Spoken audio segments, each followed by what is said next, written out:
పెద్ద మూవీకి వెళ్ళి నేను చాలా డిసప్పాయింట్ అయ్యానండి. నాకు బాగా హెడ్‌ఏక్ వచ్చేసింది. మెడలు లాక్కొచ్చేసినియి. అసలు ఎందుకు ఏంటి క్లారిటీ చెప్తా, వీడియో స్కిప్ చేయకండి, లాస్ట్ వరకు చూడండి. సో ఫస్ట్ ఆఫ్ ఆల్ అయితే మనం ఈరోజు మెకానిక్ ఫీల్డ్ గురించి చెప్పట్లేదండి. ఓన్లీ మూవీ గురించి చెప్తున్నాను. సో మీలో ఎంతమంది మూవీ చూసారో నాకైతే తెలీదు. ఎవరైనా చూసింటే మాత్రం కింద కామెంట్ బాక్స్‌లో కామెంట్ చేయండి మీ ఒపీనియన్ ఏంటో. సో ఫస్ట్ ఆఫ్ ఆల్ అయితే 4వ తారీఖు మూవీ అయితే రిలీజ్ అయింది. నేనైతే నైట్ 9:30కి అయితే సెకండ్ షోకి అయితే టికెట్లు బుక్ చేసుకున్నానండి. సో మొత్తానికైతే మూవీకి వెళ్ళడం జరిగింది. మూవీకి వెళ్ళాక టికెట్లు అయితే 500 పెట్టి 2 టికెట్లు బుక్ చేసుకున్నామండి. వెళ్ళాము, బాగానే ఉంది. ఎంతో ఆతృతతో వెళ్ళాము. ఆడికి వెళ్ళాక మాకు చాలా డౌన్ అండి. కుర్చీ అంటారు చూసారా, అలాగే ఉంది. ఆ థియేటర్ చాలా చిన్నది. బాల్కనీ వెనకాల ఆడే ఉంది కుర్చీ, ముందు నేల. ఆ నేల టికెట్లు వెనకాల మేము, వాళ్ళకే మాకు ఒకటే రేటు. వెనకాల బాల్కనీ అంటే బాల్కనీ టికెట్ రేటే మేము బుక్ చేసుకున్నాము. కానీ ఏంటంటే దురదృష్టవశాత్తు కుర్చీ వచ్చిందండి. ఇక చూడండి, మూవీ కోసమే మేము వెళ్ళాము. ఎందుకంటే రామ్ చరణ్ అన్న గురించే వెళ్ళాము. మనం యాక్చువల్గా పవన్ కళ్యాణ్ అభిమానులు కాబట్టి రామ్ చరణ్ కోసం వెళ్ళాము. ఆడికి వెళ్ళాక మనకి సినిమా చూడాలి అంటే మాత్రం ఇలా తలకాయ పెట్టుకుని పైకి చూడాల్సి వస్తుందండి. ఇది మరీ అరాచకం. పైకి తలకాయ పెట్టుకొని చూసి చూసి చూసి అరిసి అరిసి అరిసి అరిసి గొంతు పోయింది. మెడలు నొప్పి, మెడ నరాలు లాగుతున్నాయి. నిన్నైతే అసలు మామూలు తలపోటు కాదండి బాబు. సినిమా చూసాం అంటే సినిమా చూసినంతసేపు కూడా బాగానే ఉంది, హ్యాపీగా. ఇంటికి వచ్చాక మాత్రం దోలు తిరిగిపోయింది. 1 సినిమా వేసరికి 1 అయిందండి. 9:30 9:40 స్టార్ట్ అయిన సినిమా 1 o'clock అయితే కంప్లీట్ అయింది. కానీ సినిమా అయితే చాలా చాలా చాలా చాలా బాగుందండి. ఏంటి వీడు దళితుడు డిసప్పాయింట్ అయ్యాను అంటున్నాడు అంటే, నేను డిసప్పాయింట్ అయింది మూవీ గురించి కాదండి, జస్ట్ ఆ సిట్టింగ్ గురించి. అంత ఆశపడి మన హీరో సినిమా కోసం వెళ్ళినప్పుడు, సరే ఎలాగున్నా మన హీరో, మనకి ఇష్టమైన హీరో కాబట్టి చూడాలి, తప్పదు కాబట్టి చూసాము. అయితే ఇంకా మూవీ అండి, మామూలు మూవీ కాదండి. మన బుచ్చిబాబు అనేది కొట్టేశాడు. మన ఫస్ట్ మూవీలో ఏంటి అంటే అంటే first movie, second movie 2 movies కదా. ఫస్ట్ మూవీలో ఏం చేశాడు, మన బుచ్చిబాబు అన్న హీరోకి శాలిటీ లేపేశాడు. ఇప్పుడు దీంట్లో ఏంటి అంటే హీరోకి సెకండ్ హాఫ్ ఎండింగ్లో కాళ్ళు లేపేశాడు. మరి ఏదో ఒకటి లేపేసే పనిలోనే ఉన్నాడు మనోడైతే. సో మొత్తానికి వచ్చేసి ఇంకా రామ్ చరణ్ అన్న విషయానికి వస్తేనండి, అబ్బా రామ్ చరణ్ అన్న ఉన్నాడండి. అన్నయ్య కటౌట్ కానీ, మనోడి బాడీ కానీ, మనోడి డ్రెస్సింగ్ స్టైల్ కానీ, ఇంకా మనోడి పాటలు, డ్యాన్సులు, స్టెప్పులు కానీ, వామ్మో అసలు ఊహించుకోలేకపోయామని, అంత బాగున్నాయి. ఇంకా మూవీ చూసినంతసేపు కూడా అక్కడక్కడ జగపతి బాబు గారి సీన్స్ అయితే ఇరక్కొట్టేసినాయండి. ఇంకా ఆయన సీన్స్ అప్పుడైతే కళ్ళలో నీళ్ళు ఒకటే వస్తాయి. ఇంకా మన రామ్ చరణ్ అన్న కూడా ఇరక్కొట్టేశాడు యాక్టింగ్. రంగస్థలం అంటారు కదండి, రంగస్థలం అమ్మ మొగుళ్ళ చేశాడు యాక్టింగ్ అయితే. పెచ్చ చేశాడండి యాక్టింగ్. ఇంకా అన్న విశ్వరూపం చూపించేశాడు. ఇక చిరంజీవి గారి స్థాయిని అంచులు పెంచుకుంటూ పోతున్నాడే కానీ ఏం మాత్రం తగ్గట్లేదండి. సో మొత్తానికి వచ్చేసి ఇందులో అయితే 3 క్యారెక్టర్స్ ఉంటాయండి. ఒకటి ఏంటి అంటే ఫస్ట్ ఆఫ్ ఆల్ క్రికెట్ గురించి ఆడతారండి. ఆ క్రికెట్ అయిపోయాక ఆ క్రికెట్ నుండి మన కుస్తీ పట్టుకు వెళ్తారు. కుస్తీ పట్టు ఆడి అక్కడ నేషనల్స్ అవన్నీ గెలుచుకొని, అక్కడ చిన్న ప్రాబ్లం వల్ల ఆ గేమ్ డ్రాప్ అయిపోవడం వల్ల మళ్ళీ థర్డ్ వచ్చేసి మన రన్నింగ్ అండి. అమ్మో మామూలు అరాచకం కాదండి. అసలు క్రికెట్ ఇలా కూడా ఆడతారా, అసలు కుస్తీ పట్టు ఇలా కూడా ఉంటుందా, రన్నింగ్ కూడా ఇలా కూడా చేస్తారా అనే విధంగా అయితే యాక్టింగ్ అయితే చేశారండి. చాలా బాగా చేశారు. సినిమా అయితే చాలా బాగా నచ్చింది. ఇంకా ఐటెం సాంగ్ కూడా సూపర్గా ఉందండి. శృతి హాసన్ చేసిన ఐటెం సాంగ్ కూడా సూపర్గా ఉంది. ఇంకా జాన్వీ కపూర్ కూడా ఓకే. జాన్వీ కపూర్ సినిమా మొత్తంలో చూసుకుంటే ఒక 1/2 అవర్ 45 మినిట్స్ అలా ఉంటారు అంతే, అంతకుమించి అయితే లేదు. కానీ ఉన్నంతసేపు కూడా ఓకే, బాగానే ఉంది. ఇంకా రామ్ చరణ్ అన్న గురించి సినిమా చూడాలండి. ఓన్లీ రామ్ చరణ్ అన్న, జగపతి బాబు గారి యాక్టింగ్, ఇక ఇదే చూసుకోవాలి. సో సినిమా అయితే ఓవరాల్గా చాలా బాగుందండి. నా రేటింగ్ వచ్చేసి 10కి 9.5, 5కి అయితే 4.5 అలా ఉంది. మరి మీరు ఎంతమంది సినిమా చూశారు, అసలు మీ ఒపీనియన్ ఏంటి ఇంతకీ? సరే నువ్వు పవర్ స్టార్ అభిమానం కాబట్టి నీకు నచ్చిందన్న, మరి మాకు నచ్చలేదు, మాకు నచ్చాలి కదా అని చెప్పి మీరు అనుకోవచ్చు. నాకు నచ్చిన సినిమా మీకు నచ్చాలని లేదండి. మీ ఒపీనియన్ మీది, మీ ఇష్టం మీది, మీ అభిమాని హీరో మీ వాళ్ళు, ఓకేనా? కానీ నాకు అభిమానం ఏం కాదండి. రామ్ చరణ్ అంటే అభిమానం కాదు, ఓన్లీ పవర్ స్టార్ అంటేనే అభిమానం, ఆయన అంటేనే ఇష్టం. ఇక ఏంటి అంటే బాబాయ్ అబ్బాయి కాబట్టి ఇక అది కొంచెం అటుపక్క లాగిద్ది అంతే. సో ఫైనల్గా అయితే మూవీ అయితే చాలా బాగుంది, నా ఒపీనియన్. మరి మీకు ఎలా ఉంది, మీ రేటింగ్ ఎంత, మీరు మూవీ చూసారా లేదా, మీకు ఏమనిపించింది అని చెప్పి నాకు కామెంట్ చేయండి. అయితే నేను మూవీ కూడా ఒక 2-3 మినిట్స్ అయితే, అంటే రామ్ చరణ్ అన్న ఎంట్రీ అప్పుడు, తర్వాత ఫస్ట్ సాంగ్ అప్పుడు, తర్వాతకు వచ్చేసి ఇలా టైటిల్ పాట పడ్డప్పుడు, రామ్ చరణ్ అన్న మెగా పవర్ స్టార్ అని టైటిల్ పడ్డప్పుడు, ఇలా ఒక 2-3 మినిట్స్ అట్లా వీడియో తీశానండి. వీడియో కూడా నేను యూట్యూబ్లో పెడదాం అనుకున్నాను, అంటే మ్యూట్లో పెట్టి సౌండ్ లేకుండా.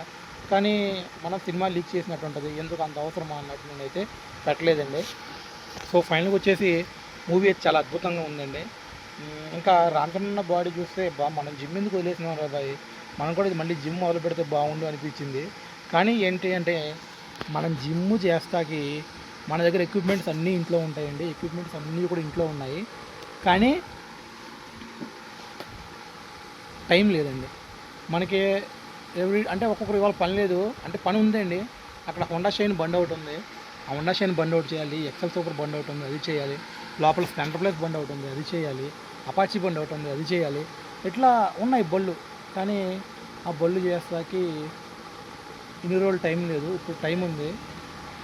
సో మధ్య మధ్యలో వీడియో చేస్తుంటే ఎవరో కొంచెం డిస్టర్బ్ చేస్తూ ఉన్నారు. సో మొత్తానికి వచ్చేసి వర్క్ అయితే ఉంది. సో కొంచెం ఇవాళ ఎందుకో చినుకులు పడుతున్నాయి, వాన పడుతుంది, షాప్ ఎందరగడ కట్టేసి ఇంటికి పోదాం అనిపించింది. సో అయితే మన దగ్గర కూడా జిమ్ ఎక్విప్మెంట్స్ అన్నీ ఉన్నాయండి. మనం కూడా జిమ్ చేద్దాం అనుకుంటాం. కానీ ఒక్కొక్క రోజు షెడ్లో 10 o'clock అయింది, ఒక్కొక్క రోజు 11 o'clock అయింది, ఒక్కొక్క రోజు 12 o'clock అయింది, ఒక్కొక్క రోజు అంత మించి కూడా అయింది, 1 o'clock 2 o'clock కూడా అయింది. ఓకేనా. నేను షెడ్లో టాప్ ఉన్నది 3:30 4 o'clock దాకా ఉన్నానండి. అది టాప్ పని చేసుకుంటా. నా షాపు ముందు ఆపోజిట్లో చికెన్ షాప్ అవి ఉంటాయి. వాళ్ళైతే ఎర్లీ మార్నింగ్ 4 o'clock లేచి చికెన్ కోసుకుంటా కూర్చున్నారు, మటన్ కోసుకుంటా కూర్చున్నారు. మనమైతే పని చేస్తున్నాము. అట్లా ఉంటుంది మనతో. పని ఉందంటే మాత్రం రాక్షసుల్లా పని చేస్తున్నాయి, వేరే చేతి ఉండదు. మనకు డబ్బులు వస్తున్నాయా, ఎంత ప్రాఫిట్ వస్తుంది అదంతా సెకండరీ. కస్టమర్ మనం నమ్ముకుని మన దగ్గరికి వచ్చాడు, కస్టమర్ని సాటిస్ఫై చేయాలి, అది ఫస్ట్. ఓకేనా. సో అయితే మన దగ్గర జిమ్ ఉందండి, ఎక్విప్మెంట్స్ అన్నీ ఉన్నాయి. కాకపోతే ఏంటంటే ఒక్కొక్క రోజు 10 అయినప్పుడు 11 అయినప్పుడు ఇంటికి వెళ్ళి పడుకునేసరికి ప్రతిరోజు 1 o'clock 12:30 అయిద్దండి. ఒకసారి 2 కూడా ఇది మనం పడుకునేసరికి. నేను పడుకునేది మహా అయితే 5 hours 4 hours అండి, గట్టిగా 6 hours కూడా పడుకుని ఏ రోజు కూడా. అలాంటిది మనం లెగిసి జిమ్ చేయాలి అంటే అది అవ్వట్లేదండి, అస్సలు అవ్వట్లే. ఫస్ట్ ఆఫ్ ఆల్ జిమ్ చేసే ఎదవకి నిద్ర ఉండదండి, ఈ ఎదవకి అసలు నిద్రే లేదు. ఇంకెక్కడ జిమ్ము నిద్ర లేకుండా జిమ్ చేసి అమ్మో తలపోతుంది బాబు. బాడీలో ఏ మాత్రం ఏ పార్ట్ కూడా నిద్ర లేకుండా జిమ్ చేస్తే ఏది కూడా అంత యాక్టివ్గా ఉండదు, అంత ఇంట్రెస్ట్ ఉండదు, అంత గ్రోత్ ఉండదు. దానివల్ల మనం జిమ్ చేయొచ్చు. ఒకనొకప్పుడు మనం అయితే జిమ్ కోచ్ కూడా అండి. ఓకేనా. బాగా మస్తు చేసుకుంటే జిమ్ము మామూలు కాదు. నేను జిమ్ వచ్చేసి 2016లో మొదలుపెట్టానండి. ఓకేనా. 2016లో మొదలుపెట్టినోడిని నేను 2023 దాకా కూడా జిమ్లో చేస్తూనే ఉన్నాను. ఈ 2 years నుంచే, జస్ట్ ఈ 2023-24 నుంచి నేను జిమ్ వదిలేసి పని మీద పెట్టే కాన్సన్ట్రేషన్. అంతకుముందు ఏంటి అంటే ఎర్లీ మార్నింగ్ లెగడం, వాన వచ్చినా చలి పుట్టినా ఎండైనా ఎలాగైనా సరే జిమ్కి వెళ్ళిపోవడం, జిమ్లో చేయడం, ఇదే పని. నాకు ట్రైనింగ్ కూడా ఇచ్చేటోంది అంతకుముందు అయితే. కాకపోతే ఏంటంటే ఈ ఫీల్డ్ వల్ల మనకు కుదరట్లేదండి, ఆ ఫీల్డ్ వదిలేయాల్సి వచ్చింది. ఇప్పుడు కూడా మనం అన్నీ చేసుకోవచ్చు, కానీ నిద్ర సరిపోవడం చేయట్లేదు. సో కొంచెం బాడీ కూడా పెరిగింది మనకి, అంటే కొంచెం బరువు కూడా పెరిగాము అనుకోండి. తగ్గించుకోవడం పెంచుకోవడం మన చేతులు అయితే ఉంది ప్రస్తుతానికి. చూద్దాం, జిమ్ కూడా చేద్దాం అనిపించింది రామ్ చరణ్ బాడీ చూసేసరికి. సో ఫైనల్గా వచ్చేసి నా వీడియో చూసిన వాళ్ళలో మీరు ఎంతమంది జిమ్ చేస్తున్నారు గురించి ఇంతకీ నా కింద కామెంట్స్లో కామెంట్ చేయండి. నేను జిమ్ చేస్తా, రన్నింగ్ చేస్తా. అమ్మో రన్నింగ్ అయితే పిచ్చ చేస్తానండి, మామూలు రన్నింగ్ కాదు అది. అట్లుంటుంది. మరి మన చరిత్ర చాలా ఉంది, కానీ ఎందుకు చెప్పుకోవడం, మన గురించి మనం డబ్బా కొట్టుకోవడం. కానీ సో ఫైనల్గా వచ్చేసి ఇంకా XL100 ఫుల్ పూర్ అయితే మనం కంప్లీట్ చేసుకున్నాను. కానీ అది ఆ వీడియో అప్లోడ్ చేస్తాకి నాకు ఇంకా కొంచెం టైం కావాలి. ఎందుకంటే ఈ మధ్యలో 4-5 XL బళ్ళు వచ్చినాయి. క్యాంప్ చైన్ వేసుకోవడం, టెన్షనర్ వేసుకోవడం, బళ్ళన్నీ వాల్స్ పోయి అట్లా ఇట్లా ఉంటాయి, వాటిని సరిచేసి ఆ బళ్ళు అయితే మీకు అప్లోడ్ చేస్తున్నాను. ఇంకా చిన్న పనులండి. అంత పొద్దున్న లేచిన కానీ సాయంత్రం దాకా చాలామంది ఎట్లా అంటేనండి ఫుల్ బిజీగా ఉంటుంది. ఎట్లా తెలుసా, ఒళ్ళంతా ఓనం అయిపోద్ది. ఎట్లా అంటే ఇప్పుడు చాలామంది గాలి కొట్టాను వస్తారు, చాలామంది చైన్ చేయడం వస్తారు, చాలామంది బ్రేక్ చేయడం వస్తారు. ఇలా చిన్నయండి. వీళ్ళు డబ్బులు ఏమి ఇవ్వరు. మళ్ళీ కొంతమంది చైన్ చేయడం కూడా ఒక 10 చైన్ టైట్లు చేస్తే అందులో ఒక 2-3 డబ్బులు ఇవ్వడం చాలా గొప్ప విషయం. ఒక 10 బళ్ళకు గాలి పెడితే అందులో ఒక 2-3 డబ్బులు ఇవ్వడం చాలా గొప్ప విషయం. ఓకేనా. ఇంకా బ్రేక్ టైట్ విషయానికి వస్తే పావుల బిల్లు ఎవరండి. మరి మీ దగ్గర ఎలా ఉందో నాకు తెలీదు, వ్యవస్థ మా దగ్గర అయితే ఇలా ఉంటుంది. మా దగ్గర అన్నీ. సో మొత్తానికి వచ్చేసి ఈ చిన్న పనులకి లెగడం కూర్చోవడం ఎక్కడే ఒళ్ళు సగం మనం అయిపోతుందండి. సో ఇంకా మీకు రేపొద్దున వచ్చేసి XL100 అప్డేట్ ఒకటి ఇస్తాను. తర్వాత పల్సర్ బండి గురించి ఒక చిన్న వీడియో చేశాను, అది కూడా అప్డేట్ ఇస్తాను. ఇంకా చిన్న వీడియోస్ చాలా ఉన్నాయండి. అవి మీకు ఖచ్చితంగా అప్లోడ్ చేసి అప్డేట్ ఇస్తాను. సో మొత్తానికి వచ్చేసి వాళ్ళ పెద్ద మూవీ గురించి మాట్లాడదాం అని చెప్పి మాత్రమే నేను రావడం జరిగింది. సో కొత్త వాళ్ళు ఎవరైతే మన వీడియో చూస్తారో కొంచెం దయచేసి సబ్స్క్రైబ్ చేసుకోండి, లైక్ చేయండి, షేర్ చేయండి. ఈ వీడియోలో మీకు అంటే ఏమన్నా మూవీ గురించి చూస్తుంటే కనుక ఏదన్నా కామెంట్స్ ఉంటే కామెంట్ చేయండి. అలాగే మీకు ఏ వీడియోస్ కావాలి, ఎలాంటి వీడియోస్ కావాలి, ఏదైనా బైక్స్ గురించి కావాలంటే నాకు కామెంట్ చేయండి. ఇంకో విషయం ఏంటి అంటారంటే నేను ఎటన్నా టూర్ వెళ్దామని చూస్తున్నాను, కానీ కుదరట్లేదు. ఎటు టూర్కి వెళ్ళాలన్నా సరే అప్పులు, బాధ్యతలు, బంధాలు చాలా అడ్డుపడిపోతున్నాయండి. సరే మనం ఎటైనా వెళ్ళినా సరే బంధాలను తోడు తీసుకోకుండా మనం ఎటు వెళ్ళము, కానీ బాధ్యతలు బాగా ఉన్నాయండి. అప్పులు, కిస్తీలు, ఈఎంఐలు, అవి ఇవి చెత్తారం చాలా ఉన్నాయండి. వాటి వల్ల ఎటు వెళ్ళకపోతున్నాం. ఎటన్నా సరదాగా వైజాగ్ కానీ లేకపోతే మన కాకినాడ, రావులపాలెం లేదా అరకు ఎట్లా ఎటన్నా వెళ్దామంటే బాధ్యతలు చాలా ఉన్నాయి, అవన్నీ గుర్తుకొస్తున్నాయి. ఒక 2 రోజులు షాపు కట్టేయాలి. 2 రోజులు షాపు కట్టాలంటే అక్కడికి మనం ఒక 4-5 వేల రూపాయలు పనిపోద్ది. 2 రోజులు అంటే 4-5 వేల రూపాయలు పనిపోద్ది. ఆ తర్వాతకు వచ్చేసి మనకి ఖర్చు ఒక 10,000 రూపాయలు అయింది, కారు, డీజిల్, అవి ఇవి. కాబట్టి ఇవన్నీ ఆలోచించుకుని నేను వెళ్ళలేకపోతున్నానండి.